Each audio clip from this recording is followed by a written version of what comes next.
மோகன் அப்படின்றவருக்கு பிறந்த நாள். அவரோட ஃப்ரெண்ட்ஸ் வந்து வெங்கடேஷ், அபிஷேக், நிதின் சாய். இவங்க 4 பேருக்கும் மோகன் அவரோட பர்த்டேக்கு ஒரு டின்னருக்கு மீட் பண்ணியிருக்காங்க. சம்திங் ஒரு ட்ரீட் மாதிரி, ஃப்ரெண்ட்ஸ் ட்ரீட் மாதிரி. அங்கே மீட் பண்ணும்போது ஒரு விஷயம் பேசியிருக்காங்க. என்ன அப்படின்னா, வெங்கடேஷ் வந்து இன்னொரு பள்ளி மாணவியோ காலேஜ் பொண்ணோ அவங்கள வந்து காதலிக்கிறாரு. அந்த பொண்ணை இன்னொருத்தரும் வந்து லவ் பண்ணுறதா சொல்கிறாங்க. இதில் ஒரு டிஸ்பியூட். அந்த பொண்ணு வந்து வெங்கடேஷ் கிட்ட ஒரு கம்ப்ளைண்ட்டாக, இந்த மாதிரி அந்த பையனும் என்ன ப்ரப்போஸ் பண்ணுறான், இல்லை டிஸ்டர்ப் பண்ணுறான், ஏதாவது சொல்லியிருக்கலாம். இதை நான் என் ஃப்ரெண்ட்ஸ் கூட விசாரிக்கிறேன் அப்படின்னு வெங்கடேஷ் சொல்லியிருக்காரு நிற்க. ஆன் த அதர் ஹேண்ட் அந்த பொண்ணு கம்ப்ளைண்ட் பண்ணது வந்து பிரணவ். பிரணவ் வந்து அங்கே அந்த ஹோட்டலில் பேச வராங்க. அது ஒரு பஞ்சாயத்து மாதிரி ட்ரை பண்ணியிருக்காங்க. பேசி பஞ்சாயத்து பண்ணியிருக்காங்க. அங்கேயே வந்து ஒருத்தருக்கு ஒருத்தர் பெரிய வாய் தகராறு ஆயிருக்கும் போல. அந்த இடத்துல அதுக்கு மேலே கைகலப்பு எதுவும் ஆச்சான்னு தெரியல. பட் அங்கேயும் இவங்களுடைய வாகனங்களை ஒருத்தர் மாற்றி ஒருத்தர் ஏதோ அடிச்சுக்கிட்டாங்கன்னு சொல்கிறாங்க. அதுக்கு இந்த அளவுக்கு எதுவும் தரவுகள் இல்லை. தொடர்ந்து என்ன ஆகுது, இந்த டீம், இந்த பாதிக்கப்பட்ட பசங்களோட டீமில் இருந்த மோகன் பர்த்டே பாய் அவர் கிளம்பிடுறாரு. லவ்வர் பாய் வெங்கடேஷும் கிளம்பிடுறாரு. ஃப்ரெண்ட்ஸாக சாப்பிட அந்த ட்ரீட்டுக்கு வந்த அபிஷேக்கும் நிதின் சாயும் ஐநாவரத்தை சேர்ந்தவங்க பைக் எடுத்துட்டு வீட்டுக்கு கிளம்புறாங்க சாப்பிட்டு முடிச்சுட்டு. அப்போ பின்னாடி வந்து ஒரு சொகுசு கார், ரேஞ்ச் ரோவர், அந்த கார் வந்து பலமாக தாக்குது. தாக்குன இடத்துல தூக்கி எறியப்படுறாங்க. நிதின் சாய் வந்து அங்கேயே ஸ்பாட்ல இறந்துட்டதா சொல்லப்படுறாரு. அபிஷேக்கு வந்து கால் முறிவு, தலையில அடி. இப்போ இந்த டிராஃபிக் இன்வெஸ்டிகேஷன்ல இருந்து அந்த ரோட்ல சிசிடிவிஸை எடுத்து எந்த கார் இடிச்சது, இடிச்ச கார் யாரோட பேர்ல இருக்கு, ஓட்டுனது யாரு, இந்த டீடைல்ஸ் வெளியிடப்படணும். வெளியிடப்படல. காலையில நிலவரப்படி அது சந்துரு, திமுகவோட கவுன்சிலர் தனசேகரன், கே நகரோட கே தனசேகரன் அவருடைய பேரன். மத்தியான நிலவரப்படி என்ன வருதுன்னா, சந்துரு ஓட்டல. இது மாதிரி வந்து முதல்வருக்கு இந்த விஷயம் போய், முதல்வர் வந்து இப்படி ஒரு தப்பு நடந்திருந்தா உடனே அதை நீங்க சரி பண்ணணும், சட்டத்துக்கு போய் சரண்டர் ஆகணும், இல்லைன்னா தனசேகர் மேலே நடவடிக்கை பாயும், திமுக வந்து டிஸ்மிஸ் ஆக வாய்ப்பு இருக்குன்னு சொன்ன உடனே சந்துருவை போய் போலீஸ்ல சரண்டர் பண்ணாங்க அப்படின்றது தான் நியூஸ். ஹோட்டல் ஒரு பஞ்சாயத்து நடந்திருக்கு. அந்த பஞ்சாயத்துக்கு ஒரு காரணம் இருக்குது. ஹோட்டலுக்கு சாப்பிட வந்தாங்க, அங்க ஒரு வாய் தகராறுன்னு இல்லை, அதுக்கு பின்னாடியும் ஒரு காரணம் இருக்கு. ஸோ சண்டை போடுறதுக்கு முகாந்திரம் இருக்கு. அந்த முகாந்திரத்தின் அடிப்படையில் சண்டை, அதை தொடர்ந்து ஒரு டிரைவிங், அதை தொடர்ந்து ஒரு ஆக்சிடென்ட் போது இது ஒரு ஆணவம். ஒரு பிரச்சனை வந்து பேச வரும்போது அதை அங்க பேசணும். தப்பே வெங்கடேஷ் பக்கம் இருந்தாலும் அதை வந்து பெரியவங்களை வச்சு பேசணும், இல்ல போலீஸ்ல போய் புகார் கொடுக்கணும், அந்த பொம்பளை பிள்ளைய வச்சு பேசணும். அதை தாண்டி பைக்ல போற 2 பேரை வந்து ஒரு பெரிய காரை விட்டு இடிப்பேன், இடிச்ச மாத்திரத்துல ஒருத்தர் இறப்பாரு அப்படின்னா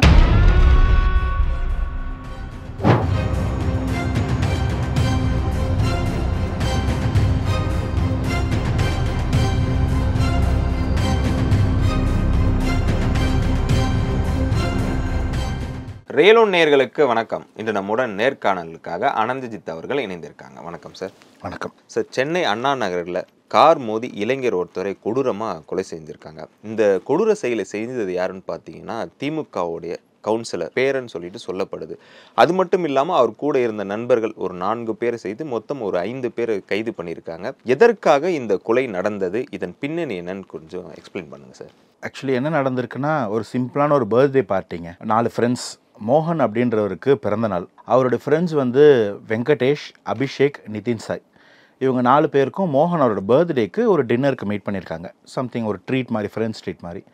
அங்கே மீட் பண்ணும்போது ஒரு விஷயம் பேசியிருக்காங்க. என்ன அப்படின்னா, வெங்கடேஷ் வந்து இன்னொரு பள்ளி மாணவியோ காலேஜ் பொண்ணோ அவங்கள வந்து காதலிக்கிறாரு. அந்த பொண்ணை இன்னொருத்தரும் வந்து லவ் பண்ணுறதா சொல்கிறாங்க.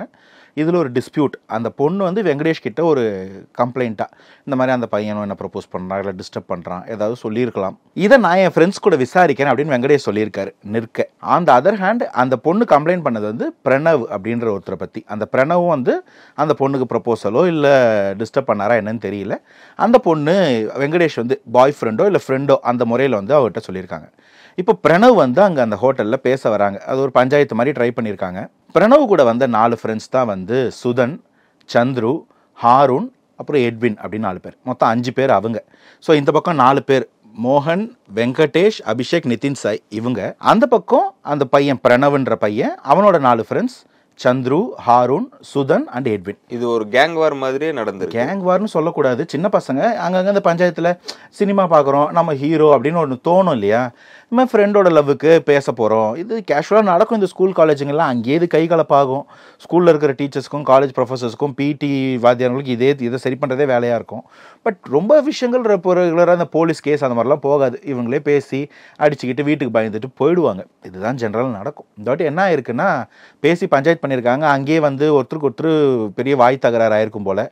அந்த இடத்துல அதுக்கு மேலே கைகலப்பு எதுவும் ஆச்சான்னு தெரியல. பட் அங்கேயும் இவங்களுடைய வாகனங்களை ஒருத்தர் மாற்றி ஒருத்தர் ஏதோ அடிச்சுக்கிட்டாங்கன்னு சொல்கிறாங்க. அதுக்கு இந்த அளவுக்கு எதுவும் தரவுகள் இல்லை. தொடர்ந்து என்ன ஆகுது, இந்த டீம், இந்த பாதிக்கப்பட்ட பசங்களோட டீமில் இருந்த மோகன் பர்த்டே பாய் அவர் கிளம்பிடுறாரு. லவ்வர் பாய் வெங்கடேஷும் கிளம்பிடுறாரு.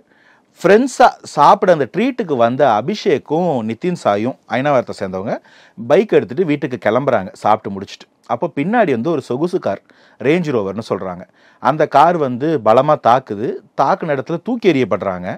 நிதின் சாய் வந்து அங்கேயே ஸ்பாட்டில் இறந்துட்டதா சொல்லப்படுறாரு. அபிஷேக்கு வந்து கால் முறிவு, தலையில் அடி. இதுக்கப்புறம் இது ஒரு ஹிட் அண்ட் ரன் கேஸுன்னு சொல்லிட்டு அவங்க வண்டி போயிடுச்சு, யாரும் அங்கே இல்லை. அப்புறம் தூக்கி கொண்டு போய் கீழ்பாக் மெடிக்கல் காலேஜ் சேர்க்கும்போது அங்கே வரும்போதே நிதின் சாய் இறந்துட்டார். அபிஷேக் வந்து கிரிட்டிக்கலாக இருக்காருன்னு அட்மிட் பண்ணி ட்ரீட் பண்ணுறாங்க. இந்த வழக்கையில் அது ஒரு ஹிட் அண்ட் ரன் கேஸ், ஒரு ஆக்சிடென்ட் கேஸாக தான் பதிவு பண்ணுறோம், டிராஃபிக் இன்வெஸ்டிகேஷன் தான் இதை பண்ணணும் அப்படின்னு சொல்லி நிற்கிறாங்க. ஆனால் இதில் வந்து இடித்த காரு என்னன்றதை அபிஷேக் பார்த்துருப்பார். அந்த வண்டியில் வந்தது யாருன்னு அபிஷேக்கு தெரிஞ்சிருக்கும். நல்வாய்ப்பாக அபிஷேக் வந்து சொல்லியிருக்க வாய்ப்பு இருக்குது. கூட மோகனும் வெங்கடேஷும் இந்த மாதிரி ஒரு பஞ்சாயத்துக்கு நாங்கள் போனோம், அங்கே தொடர்ந்து இந்த மாதிரி காரில் வந்து அவங்க இடிச்சிருப்பாங்க, அவங்க பணக்காரங்கன்னு சொல்லியிருக்க வாய்ப்பு இருக்குது. அங்கேருந்து இந்த ஃபேமிலிக்கு அது தெரிஞ்சிருக்கும் இல்லைங்களா, நிதின் சாய் ஃபேமிலிக்கு. அவங்க அதை புகாராக மாற்றுறாங்க.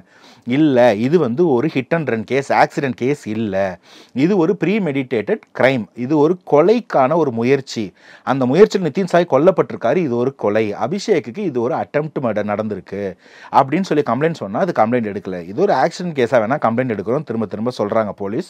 ஆனால் இது குறித்து பார்த்தீங்கன்னா ஒரு சிசிடிவி வெளியாகலை, கார் யாரோட பேரில் இருந்ததுன்ட்டு வெளியாகலை, யார் காரை ஓட்டினாங்கன்னு சொல்லிட்டு வெளியாகலை. ஆனால் காலையில் வந்த நியூஸ் வந்து பார்த்தீங்கன்னா காவல் தரப்புல இருந்து பார்த்தீங்கன்னா சந்துரு தான் கார் ஓட்டிட்டு இருந்தார் அப்படின்ற செய்தியெல்லாம் வந்துட்டு இருந்தது. இது எப்படி பார்க்குறீங்க? இது வந்து அதுதான் அந்த கிரேஸ் ப்ரொசீட் ஆகுது. அதுக்கப்புறம் ஒரு இடத்துல இது சோஷியல் மீடியாக்கும் வரும்போது திருமங்கலம் டிராஃபிக் இன்வெஸ்டிகேஷனில் இருந்து லா அண்ட் ஆர்டர் கிரைமாக ஒரு கொலை குற்றமாக கன்சிடர் பண்ணி லா அண்ட் ஆர்டருக்கு மாற்றுறாங்க. அவங்க அதோட பிரைமா ஃபேஸி பார்த்துட்டு எஃப்ஐஆர் போடணும். இப்போ இந்த டிராஃபிக் இன்வெஸ்டிகேஷனில் இருந்து அந்த ரோடில் சிசிடிவிஸை எடுத்து எந்த கார் இடித்த கார் யாரோட பேரில் இருக்குது, ஓட்டுனது யார், இந்த டீட்டெயில்ஸ் வெளியிடப்படலை. காலையில் நிலவரப்படி அது சந்துரு, திமுகவோட கவுன்சிலர் தனசேகரன், கே நகரோட கே தனசேகரன் அவருடைய பேரன், மகள் வந்து திமுகவின் மகளிர் அணி செயலாளராக இருக்காங்கன்னு சொல்கிறாங்க. அவங்களுடைய தனசேகரன் அவர் அரசியல் வாரிசாக பார்க்கக்கூடிய அந்த பையன் சந்துரு தான் வண்டி ஓட்டினாரு அப்படின்னு சொல்லப்பட்டது. இப்போ நிலைமையில் என்னன்னா, சந்துரு வந்து உக்காந்துட்டு வந்தார், வண்டி ஓட்டிட்டு வந்தது வேற ஒருத்தர், யாருன்னு இன்னும் சொல்லப்படலை. அது பிரணவா இல்லை ஹாரூனா சுதனா எட்வினான்னு தெரில, இன்னும் அதை ஏற்றுக்க போகிறாங்கன்னு தெரில. இப்படி கேஸ் மாறி மத்தியான நிலவரப்படி என்ன வருதுன்னா, சந்துரு ஓட்டல. இது மாதிரி வந்து முதல்வருக்கு இந்த விஷயம் போய் முதல்வர் வந்து இப்படி ஒரு தப்பு நடந்திருந்தால் உடனே அதை நீங்கள் சரி பண்ணணும், சட்டத்துக்கு போய் சரண்டர் ஆகணும், இல்லைனா தனசேகர் மேலே நடவடிக்கை பாயும், திமுக வந்து டிஸ்மிஸ் ஆக வாய்ப்பு இருக்குன்னு சொன்ன உடனே சந்துருவை போய் போலீஸில் சரண்டர் பண்ணாங்க அப்படின்றது தான் நியூஸ். இப்போ நீங்கள் சொல்கிறது காலை நியூஸ் படி, நேற்று நியூஸ் படி இடித்தது சந்துருன்னு சொல்கிறாங்க. இன்றைக்கி நியூஸ் படி அப்போ சந்துரு இடிக்கல, வேற ஒருத்தர் டிரைவ் பண்ணாங்க, அதுலேயும் 5 பேர் அரெஸ்ட் பண்ணியிருக்காங்கன்றாங்க, 2-3 பேர் இன்னும் தலைமறைவு தேடிக்கிட்டு இருக்காங்கன்னு சொல்கிறாங்க.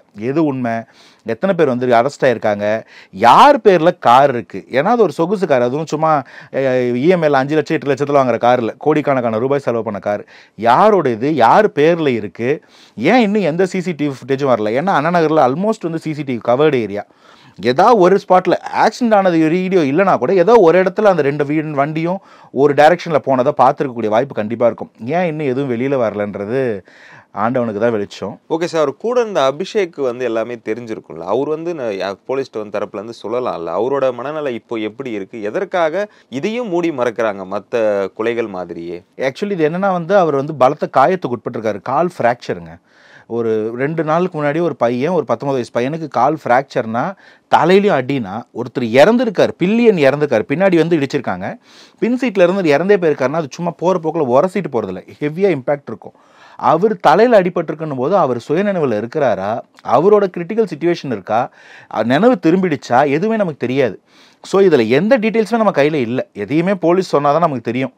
நம்ம இதை இறங்கி இன்வெஸ்டிகேட் பண்ணோம்னாக்கா அது போலீஸ் இன்வெஸ்டிகேஷனை பாதிக்குதுன்ற மாதிரி சொல்லுவாங்க. ஸோ இன்வெஸ்டிகேட் பண்ணும்போது போலீஸ் ஸ்டேட்மெண்ட் வச்சு தான் நம்ம ஃபர்தராக ஆராய முடியும் அபிஷேக்கோட நிலைமை என்ன. ஏன்னா நிதின் சாயோட அம்மா சொல்லும்போது அபிஷேக் கவலைக்கிடமாக இருக்காருன்னு தான் சொல்கிறாங்க மீடியாவில். அப்போ நிதின் சாய் தான் அடையாளம் காட்டினாரா, இல்லை அபிஷேக் தான் அடையாளம் காட்டினாரா வண்டி இடித்தது?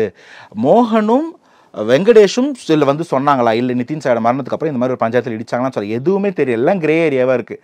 ஸோ ஒன்று அபிஷேக்கோட ஸ்டேட்மெண்ட் வரணும், இல்லை போலீஸ் இன்வெஸ்டிகேஷனோட ஸ்டேட்மெண்ட் வரணும். வந்தால் தான் கிளாரிட்டி கிடைக்கும். நான் ஈஸியான வாய்ப்பு கோர்ட்லையும் செல்லுபடி ஆகக்கூடியது வந்து போலீஸோட சிசிடிவி தான். இடித்த கார் என்ன, ஓனர் யார், டிரைவ் பண்ணது யார், அவங்க விசாரித்து அவங்க ஒரு ஸ்டேட்மெண்ட் கொடுக்கணும். இதுதான் வந்து இங்கே வந்து கிளாரிட்டி கொடுக்கும். பட் அன்ஃபார்ச்சுனேட்லி இன்னும் அந்த மாதிரி எதுவும் தெரியல. மேபி இன்வெஸ்டிகேஷன் அண்டர் ப்ராசஸாக இருக்கும்னு நினைக்கிறேன். ஓகே சார், ஒரு பொண்ணுக்காக 2 பேர் அடிச்சுக்கிட்டாங்க அப்படின்ற மாதிரி சொல்கிறீங்க. அந்த பெண்ணை கூட்டு விசாரிச்சிங்கன்னா யார் தரப்பில் மைனஸ் இருக்குன்னு தெரிஞ்சு நம்ம இதை வந்து ஃபைல் மூவ் பண்ணலாம்ல? இல்லை, இது அந்த பொம்பளை பிள்ளையோட பிரச்சனை இல்லை. இதுக்கு அனாவசியமாக அந்த பொம்பளை பிள்ளையை நம்ம கேஸ்குள்ளே கொண்டு வரக்கூடாது. என்னன்னா அவங்க சொல்லி தான் இவங்க 2 பேர் தரப்புக்குள்ளே பேசியிருக்காங்க. நான் 3 ஃப்ரெண்ட்ஸ் வந்திருக்காங்க, அவருக்கு சார்பாக 4 ஃப்ரெண்ட்ஸ் வந்திருக்காங்க. பட் இப்போ கேஸ் வந்து அது இல்லை, ஒரு ஹிட் அண்ட் ரன் கேஸா இல்லை அது வந்து ஒரு ப்ரீ மெடிடேட்டட் ஆக்சிடென்ட் கேஸா, கொலை முயற்சியால் அந்த காரை இடிச்சாங்களா, அதனால கொலை உண்டாரா? ஹிட் அண்ட் ரன்னா வந்து ஒரு நெக்லிஜென்ஸ், டிரைவரோட நெக்லிஜென்ஸில் எதிர்பார்க்காம ரேஷா ஓட்டினாங்க, இல்லை 2 பேர் எதிர்பார்க்காம வந்து இடிச்சாங்க, விழுந்தாங்க, அது உயிர் போயிடுச்சுன்றது ஹிட் அண்ட் ரன். அதுலேயே வந்து நீங்களா போயிட்டு போலீஸ்க்கு இன்ஃபர்மேஷன் சொல்லி கேஸ் சரண்டர் ஆனீங்கன்னா ப்ரூவ் ஆகும் பட்சத்தில் நெக்லிஜென்ஸ் 5 வருஷம் தண்டனை தான். நீங்கள் தப்பிச்சு இடிச்சிட்டு ஓடி போயிட்டீங்கன்னா அது 10 வருஷம் தண்டனை. அதுலேயே வந்து நீங்கள் ஹிட் அண்ட் ரன் சொல்லாமல் போனீங்கன்னா 10 வருஷம் வரைக்கும் தண்டனை இருக்குது இப்போ இருக்கக்கூடிய அப்டேட்டட் இந்தியன் பீனல் கோடில். இது வெறும் நெக்லிஜென்ஸ், 2 பேருக்கும் தெரியாமல் நடந்துச்சுன்னு போது தான் இந்த 6 மாதமோ ஃபைனோ இல்லை மேக்ஸிமம் 2 வருஷமோ. ஆனால் வென் இட் கம்ஸ் டு ஒரு கிரிமினல் கேஸ், ஒரு கிரிமினல் சார்ஜ், கொலை, ப்ரீ மெடிடேட்டட் கொலை அப்படின்னு பார்க்கும்போது அதோட தண்டனை இதுவே வேறு, அது ஆயுள் வரைக்கும் கூட போக வாய்ப்பு உண்டு. ஸோ இது எப்படி நடந்ததுன்றதெல்லாம் போலீஸ் தான் சொல்லணும். நமக்கு அதை பற்றி பேசும்போது பார்த்தீங்கன்னா ஹோட்டலில் ஒரு பஞ்சாயத்து நடந்திருக்கு, அந்த பஞ்சாயத்துக்கு ஒரு காரணம் இருக்குது, ஹோட்டலுக்கு சாப்பிட வந்தாங்க, அங்கே ஒரு வாய் தகராறுன்னு இல்லை, அதுக்கு பின்னாடியும் ஒரு காரணம் இருக்குது. ஸோ சண்டை போடுறதுக்கு முகாந்திரம் இருக்குது. அந்த முகாந்திரத்தின் அடிப்படையில் சண்டை, அதை தொடர்ந்து ஒரு டிரைவிங், அதை தொடர்ந்து ஒரு ஆக்சிடென்ட் போது இது ஒரு ஆணவம். ஒரு பிரச்சனை வந்து பேச வரும்போது அதை அங்கே பேசணும். தப்பே வெங்கடேஷ் பக்கம் இருந்தாலும் அதை வந்து பெரியவங்களை வச்சு பேசணும், இல்லை போலீஸில் போய் புகார் கொடுக்கணும், அந்த பொம்பளை பிள்ளைய வச்சு பேசணும். அதை தாண்டி பைக்கில் போகிற 2 பேரை வந்து ஒரு பெரிய காரை விட்டு இடித்த மாத்திரத்தில் ஒருத்தர் இறப்பாரு அப்படின்னா இது என்ன ஒரு பணத்திமிரு, என்ன ஒரு அதிகார ஆணவம் அப்படின்றது தான் அந்த நிதின் சாயோட அம்மா கேட்குறாங்க. அந்த கேள்வியில் ரொம்ப நியாயம் இருக்கிறத தான் பார்க்க முடியுது. சிட்டிக்குள்ளே, அண்ணா நகருக்குள்ளே இந்த மாதிரி ஒரு ஸ்பீடாக போக வேண்டிய காரணம் என்ன ரேஸாக நடக்குது. ஸோ அண்ணா நகரில் எங்கே பார்த்தாலும் போலீஸ் பேரிகேட்ஸ் போடுறாங்க, பைக்கில் போகிறவங்க, காரில் போகிறவங்க எல்லாரும் பிடிக்கிறாங்க. ஆனால் ரேஞ்ச் ரோவருக்குலாம் அந்த சட்டம் இல்லையா, இல்லை அந்த சட்டத்துக்குள்ளே அவங்களாம் வரமாட்டாங்களான்ற கேள்வி பொதுமக்களுக்கு வருது இல்லையா?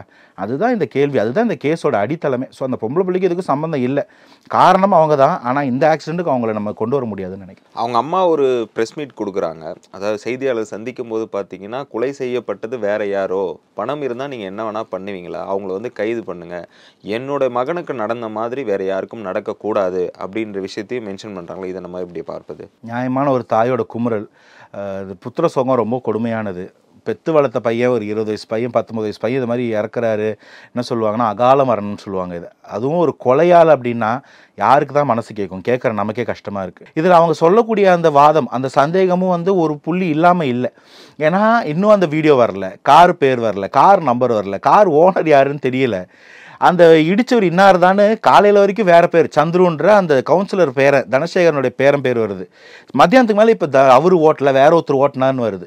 மேபி வேற ஒருத்தர் கூட ஓட்டியிருக்கலாம். உண்மை என்னன்னு நம்ம எப்படி நம்ப முடியும்? ஏன்னா ஒரு ஆளும் கட்சியில் இருக்கக்கூடிய ஒரு கவுன்சிலர், அவங்க வட்டத்தில் முதல்ல வந்து அதை கொலை கேஸாக ரெஜிஸ்டர் பண்ண மாட்டேன்னு சொல்லி ஆக்சிடென்ட் கேஸாக ரெஜிஸ்டர் பண்ணேன்னு சொல்லி போலீஸ் இருந்து, அப்புறம் போலீஸோ இல்லை சொசைட்டல் சோஷியல் மீடியா ப்ரெஷர்னால அது கேஸ் ஆகும்போது எதிர்பார்க்கறது தானேங்க, நம்ம அதை தானே பார்க்குறோம், அப்படி தான் நடக்குது. ஸோ இது ஒரு உண்மைத்தன்மையை வெளிப்படையாக போலீஸ் கொடுக்கணும். இவர் இடிச்சார், இப்படி தான் ஓடினாங்க, இந்த கார் இவர் தான் இடிச்சாருன்றதுக்கெல்லாம் ப்ரூஃப் கொடுங்க நம்பலாம். இல்லாட்டி அது ஒரு கிரே ஏரியாவாக தான் போலீஸோடைய ஒரு அஜாக்கிரதையாவோ இல்லை ஒரு அதிகார துஷ்பிரயோகமாக பார்க்கறதுக்கு எந்த தவறும் இல்லை. பெற்றவங்களுக்கு அப்படி தான் இருக்கும். ஓகே சார், தமிழகத்தில் பார்த்தீங்கன்னா தொடர்ந்து இந்த லாக்அப் டெத்தாக இருக்கட்டும், ஆணவ கொலையாக இருக்கட்டும், தொடர்ந்து நடந்துகிட்டே இருக்குது. சமீபத்தில் இந்த 2 நாட்களுக்கு முன்னாடி கூட திருநெல்வேலியில் கெவின் என்றவர் வந்து வெட்டி படுகொலை செஞ்சாங்க. இதை வந்து எப்படி நம்ம பார்ப்பது? எதற்காக கேட்கணும், இல்லை காவல்துறை, தமிழ்நாடு காவல்துறை மேலே ஒரு கெட்ட பேர் அந்த மாதிரி ஏற்படுத்துதுன்ற மாதிரி சூழ்நிலைகள்லாம் நிறைய வந்துட்டு இருக்குல்ல தமிழக அரசுக்கும் சேர்ந்து, இதை நம்ம எப்படி எடுத்துக்கலாம்? இல்லை, அடிப்படையில் வந்து காவல்துறை மேலே குற்றம் இல்லைன்னு நான் சொல்ல மாட்டேன். இருக்குது, ஏதோ ஒரு ஃப்ளா இருக்குது. இல்லாட்டி ஒன்று பின்னாடி ஒன்று இத்தனை விஷயம் வந்துக்கிட்டே இருக்காது காவல்துறை மேலே குற்றம் சாட்டி. அதனால் மொத்த காவல்துறையும் வந்து இப்படி தான் அப்படின்னு சொல்ல முடியாது. காவல்துறையில் பொதுமக்களுக்காக இன்னைக்கு அளவுக்கும் சின்சியராக கை சுத்தத்தோட வேலை பார்க்குற அதிகாரிகள் உண்டு. ஆனால் முன்னாடிலாம் சொல்லுவாங்க அங்கங்கே ஒருத்தர் பண்ணுற தப்பால் எல்லாரும் கெட்ட பேர். இன்னைக்கு அந்த அங்கங்கே தப்புன்றது பலவாரியாக அதுதான் அதிகமாக நடக்குதோன்ற சந்தேகம் தான் ஒரு சாமானியனா நமக்கு எழுது. இது தொடர்ந்து இது வெறும் போலீஸ் மேலே தப்பு, வெறும் சொசைட்டி மேலே தப்புன்னு நம்ம வந்து பூசி மொழுக முடியாது. என்னங்க எல்லா இடத்துலையும் தான் ஆணவம் இருக்குது, எல்லா இடத்துலையும் தான் ஜாதியாக இருக்குது, எல்லாத்தையும் ஒழிச்சிட்டோமா அப்படின்னு கேட்டு இதை பூசி மொழுக முடியாது. இந்த ஒரு செட்டப்பில், இந்த ஒரு ஆர்கனைசேஷனல் செட்டப்பில் அரசாங்கத்துக்கு முதல்ல கொடுக்கப்பட்ட கடமை வந்து சட்டம் இயற்றுவது. எந்த ஒரு மினிஸ்டரோ முதல்வராக இருந்தால் கூட அடிப்படையில் அவங்க ஒரு லெஜிஸ்லேச்சர், அவங்க ஒரு எம்எல்ஏ, லீகலாக சட்டம் இயற்ற வேண்டியது அவங்க வேலை.